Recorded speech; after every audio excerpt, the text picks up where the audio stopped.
Once again welcome back our YouTube channel Aradhana academy. Friends, CTET के लिए आप लोगों का जो सीडीपी के क्वेश्चन आने वाले हैं वो काफ़ी इंपॉर्टेंट क्वेश्चन आपको मेरे द्वारा कराए जाएंगे, जो कि आप लोग प्लीज़ स्किप मत करिएगा, शुरू से लेकर लास्ट तक देखिएगा। लगभग इसमें 100 प्रश्न हैं जो कि आपके एग्ज़ाम के पॉइंट ऑफ व्यू से काफ़ी इंपॉर्टेंट है। जो आप लोगों का एग्ज़ाम प्रस्तावित हुआ है 21 जनवरी को सीडीपी के, जिसमें 30 क्वेश्चन रहते हैं। 30 क्वेश्चन यहाँ से आपके आई होप कि सारे कवर हो जाएंगे। तो चलिए देखते हैं क्वेश्चन। क्वेश्चन दिया गया है, विकास की कौन सी अवस्था की प्रमुखता है? अमूर्त सोच व अपनी खुद की पहचान खोजने की चाह।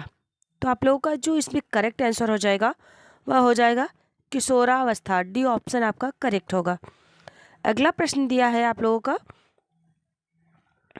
इसमें दिया गया है विकास के बारे में निम्न में से कौन सा कथन सही नहीं है? तो आप लोगों को इसमें करेक्ट आंसर बताना है। तो इसका करेक्ट आंसर हो जाएगा आपका विकास पैर से सिर की दिशा में होता है। सी ऑप्शन आपका करेक्ट हो जाएगा। अगला प्रश्न है, इसमें पूछा गया है बच्चों में व्यक्तिगत भिन्नताओं का प्रमुख कारण क्या होता है? ऑप्शन दिया गया है आप लोगों को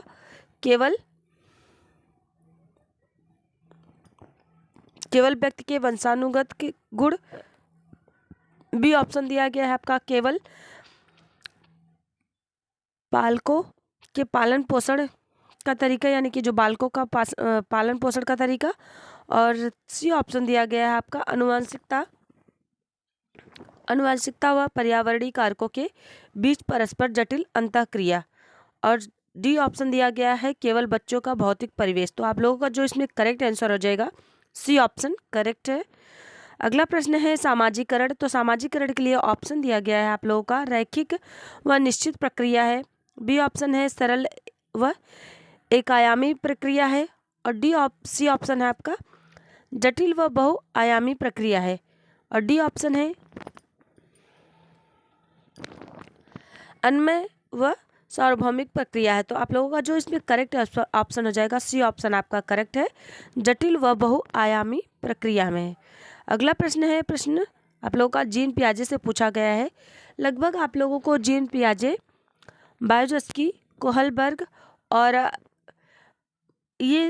चॉम्स्की ये आपको एग्जाम में देखने को मिलेंगे। तो एक बार आप उसको ज़रूर रीड कर लीजिएगा, जिससे कि आपको एग्जाम में काफ़ी हेल्प भी मिलेगी। और जितने भी क्वेश्चन वहाँ से क्वेरी किया जाएगा, पुटअप होगा, वो आपको सब कुछ वहाँ से आराम से आप लोग कर सकते हैं। क्वेश्चन आपका है, जीन पियाजे ने सुझाव दिया कि, तो इसमें ऑप्शन में दिया गया है ए बच्चे बड़ों से अलग सोचने और सीखते हैं। बी ऑप्शन है भाषा विकास को सुसाध्य करती है। और सी ऑप्शन है बच्चों की सोच वयस्कों से मात्रात्मक रूप से भिन्न होती है। और डी ऑप्शन है बच्चे एक खाली स्लेट की रूप में पैदा होते हैं और जन्म के समय नासमझ होते हैं। तो आपका जो इसमें करेक्ट आंसर हो जाएगा ऑप्शन नंबर ए, बच्चे बड़ों से अलग सोचते हैं और सीखते हैं। चलिए देखते हैं अगला क्वेश्चन। अगर आप लोग मेरे चैनल पर न्यू व्यूवर्स हैं तो प्लीज़ आप लोग मेरे चैनल को सब्सक्राइब करिए, लाइक करिए और बेल आइकन जरूर प्रेस कर लीजिए, जैसे कि जब भी मैं कोई भी वीडियो या ऑथेंटिक न्यूज अपलोड करूं तो आप लोगों को उसका नोटिफिकेशन मिलता रहे। और जितने भी क्वेश्चन कराए जा रहे हैं काफ़ी इम्पोर्टेंट क्वेश्चन है, तो प्लीज़ आप लोग स्किप नहीं करेंगे, शुरू से लेके लास्ट तक देखेंगे। अगला प्रश्न है हमारा प्रश्न है निम्न में से किस युग्म का मिलान सही है? ऑप्शन दिया गया है शिशु अवस्था 6 से 11। बी ऑप्शन है माध्यमिक बाल्यावस्था 26 साल। और सी ऑप्शन दिया गया है अमूर्त सक्रियात्मक अवस्था 11 साल से अधिक। और डी ऑप्शन है पूर्व सक्रियात्मक चरण जन्म से 2 वर्ष। तो आप लोगों का जो इसमें करेक्ट आंसर हो जाएगा वह हो जाएगा आपका सी ऑप्शन करेक्ट है। चलिए देखते हैं अगला क्वेश्चन। अगले क्वेश्चन में पूछा गया है आपसे कोहलबर्ग के नैतिक विकास के सिद्धांत की कौन सी एक प्रमुख आलोचना है? तो इसमें आप लोगों का जो ऑप्शन दिया गया है, ऑप्शन यह चरणों को निर्दिष्ट नहीं कराता है।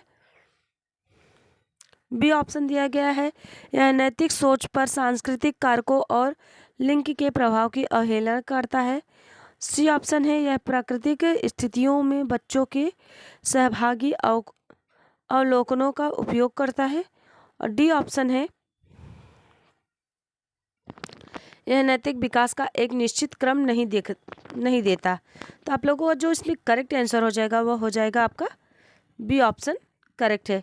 यह नैतिक सोच व सांस्कृतिक कारकों और लिंग के प्रभाव की अवहेलना करता है। अगला प्रश्न है आप लोगों का, लेव वाइवस्की का मानना था कि, इसमें आप लोगों को ऑप्शन दिया गया है, बच्चों को जो प्रस्तुत किया जाता है वे उसका निष्क्रिय रूप से पुनरुत्पादन करते हैं।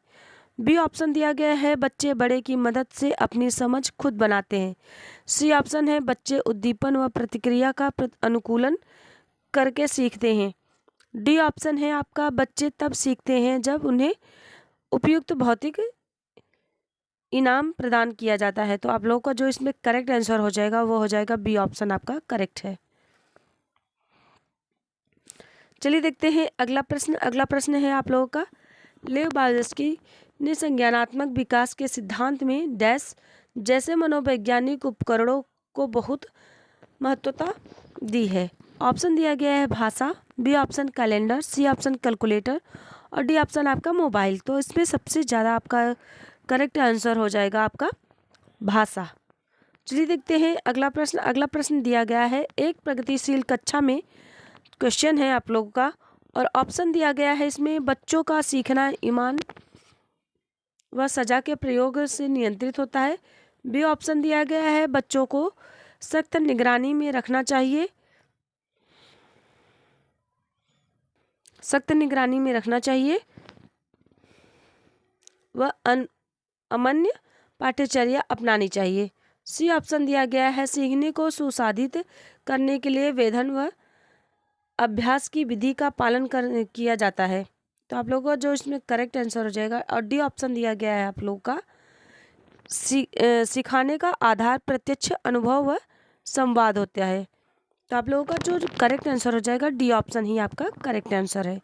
अगला प्रश्न है आप लोगों का, प्रश्न पूछा गया है, कौन सी बुद्धि का प्रदर्शन करने वाला व्यक्ति अपनी भावनाओं के बारे में गहराई से जानते हैं और अपने गुणों को पहचानते हैं।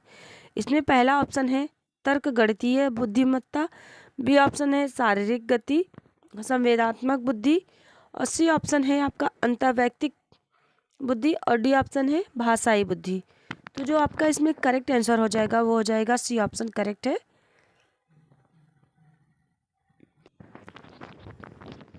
अगला प्रश्न है, शिक्षकों का कौन सा व्यवहार बच्चों में जेंडर रूढ़िवादिता पक्षपात कम करने में मदद करेगा। ऑप्शन दिया गया है, कक्षा में केवल लड़कों को भारी कुर्सी मेज उठाने को कहना। ऑप्शन बी है खेल के लिए गुड़िया व घर केवल लड़कियों को देना। सी ऑप्शन है देखभाल करने वाले व्यवसायों का जिक्र केवल औरतों के संदर्भ में करना। और डी ऑप्शन है आप लोगों का सभी जेंडर में स्वायत्तता व सहानुभूति के गुण विकसित करना। तो आप लोगों का जो डी ऑप्शन है वही सही है। अगला प्रश्न है, कौन सा परिप्रेक्ष्य भाषा को संज्ञान को सुसाधित करने वाले महत्वपूर्ण उपकरण के रूप में देखता है। ऑप्शन दिया गया है आप लोगों का व्यवहारवादी, ए ऑप्शन व्यवहारवादी, बी ऑप्शन है सूचना संक्रमण, सी ऑप्शन है सामाजिक सांस्कृतिक और डी ऑप्शन है मनोगतिक शील। तो आप लोगों का जो राइट आंसर हो जाएगा ऑप्शन नंबर सी सामाजिक सांस्कृतिक।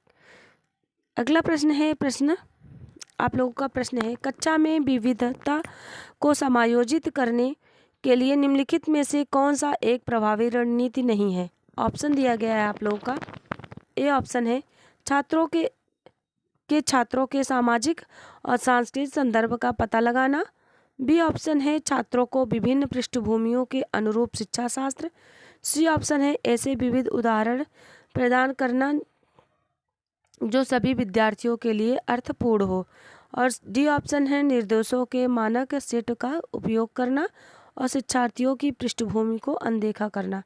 तो आप लोगों का जो डी ऑप्शन है यही राइट है।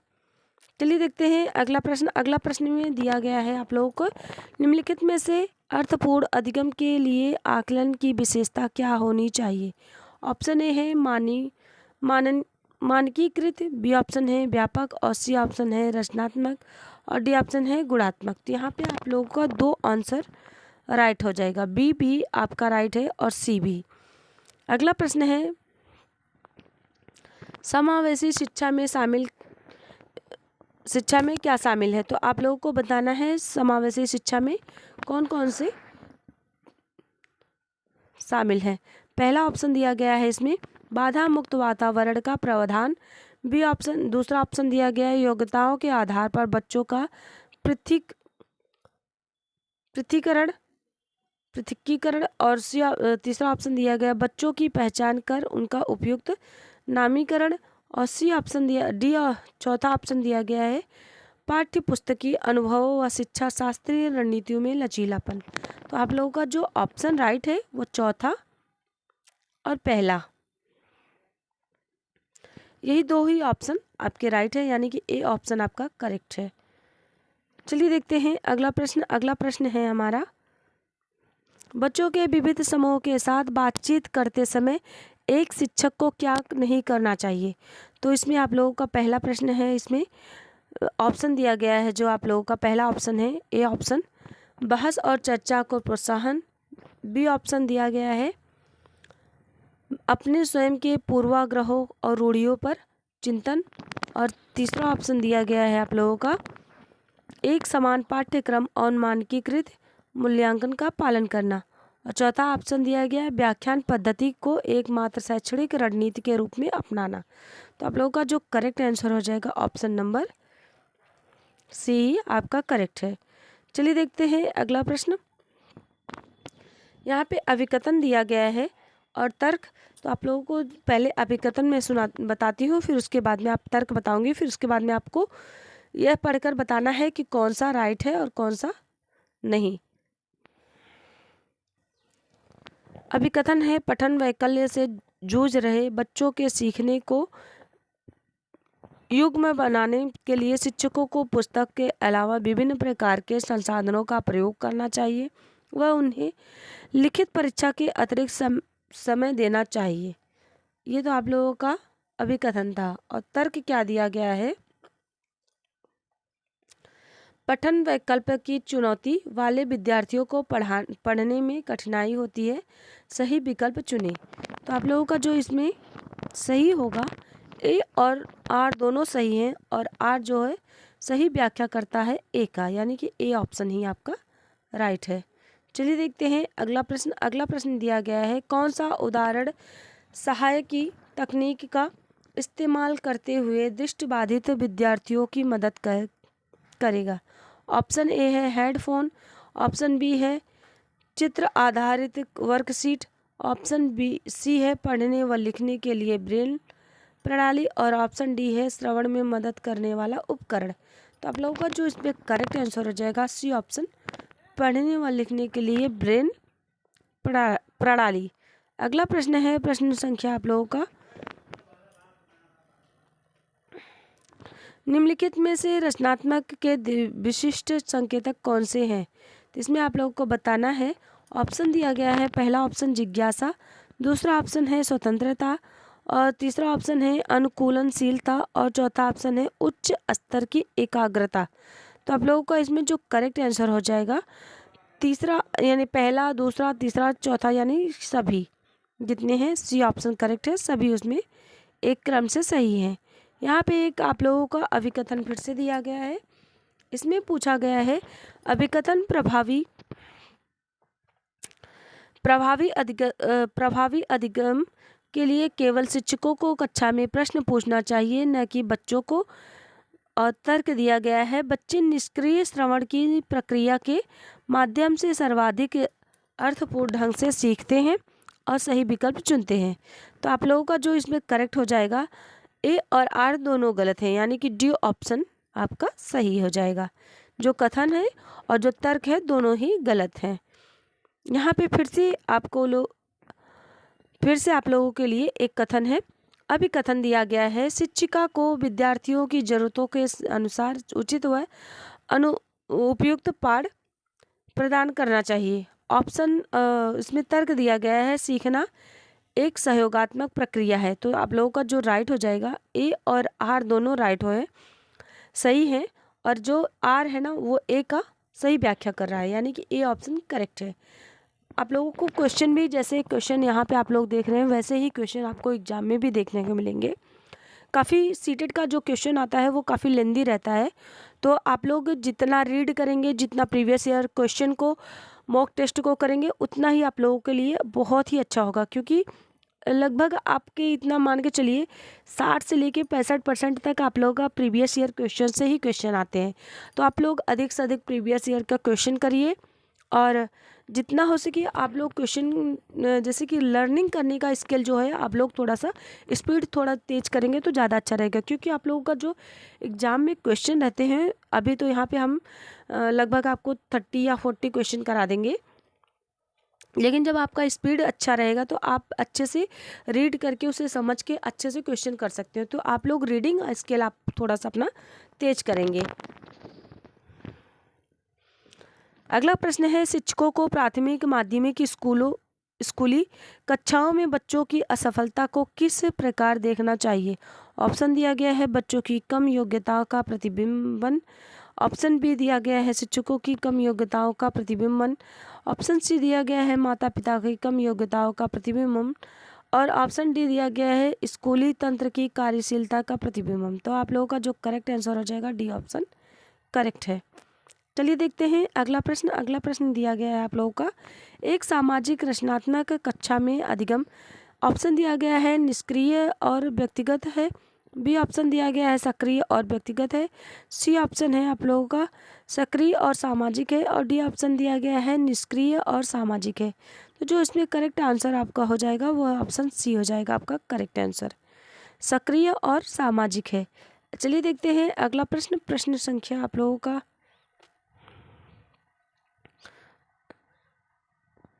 यहाँ पे डैश दिया गया है, में समस्या को कई मध्यवर्ती लक्ष्यों में विभाजित किया जाता है और फिर प्रत्येक उप लक्ष्य को हल करने पर ध्यान केंद्रित किया जाता है। तो आप लोगों का जो इसमें ऑप्शन दिया गया है, ऑप्शन के अकॉर्डिंग आप लोग आंसर बताएंगे। ऑप्शन दिया गया है ए ऑप्शन कार्यात्मक स्थिरता, बी ऑप्शन है कलन विधि, सी ऑप्शन है साधन लक्ष्य विश्लेषण, और डी ऑप्शन है अनुक्रिया समुच्चय। तो जो आपका करेक्ट आंसर हो जाएगा सी ऑप्शन साधन लक्ष्य विश्लेषण। चलिए देखते हैं अगला प्रश्न। अगला प्रश्न दिया गया है आप लोगों का, यहाँ पे फिर से आप लोगों को एक अभिकथन दिया गया है, उसके बाद तर्क दिया गया है। अभिकथन में लिखा गया है, शिक्षकों को बच्चों की मानसिक स्थिति व संवेगात्मक जरूरतों की उपेक्षा करनी चाहिए। और तर्क दिया गया है, अकादमिक अधिगम बच्चे के संवेगात्मक स्वास्थ्य के प्रभावित नहीं होता है। सही विकल्प आप लोगों को चुनना है। इसमें जो आप लोगों का सही विकल्प हो जाएगा ए और आर दोनों गलत है, डी ऑप्शन आपका सही है।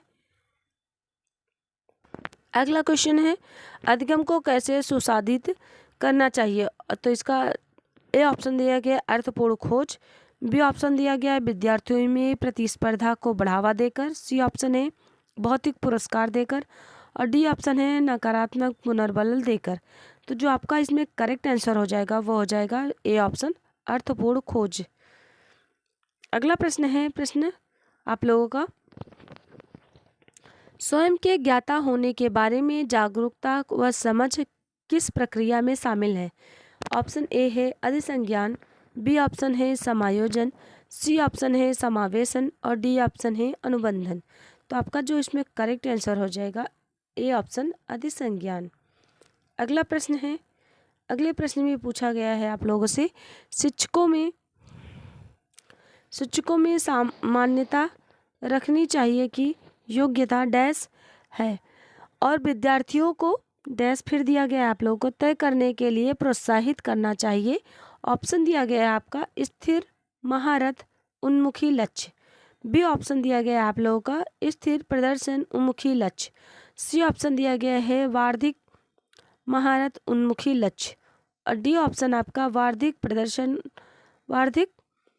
प्रदर्शन उन्मुखी लक्ष्य। तो आप लोगों का जो करेक्ट आंसर हो जाएगा ऑप्शन नंबर सी आपका करेक्ट हो जाएगा। चलिए देखते हैं अगला क्वेश्चन। अगले क्वेश्चन में पूछा गया है आप लोगों से,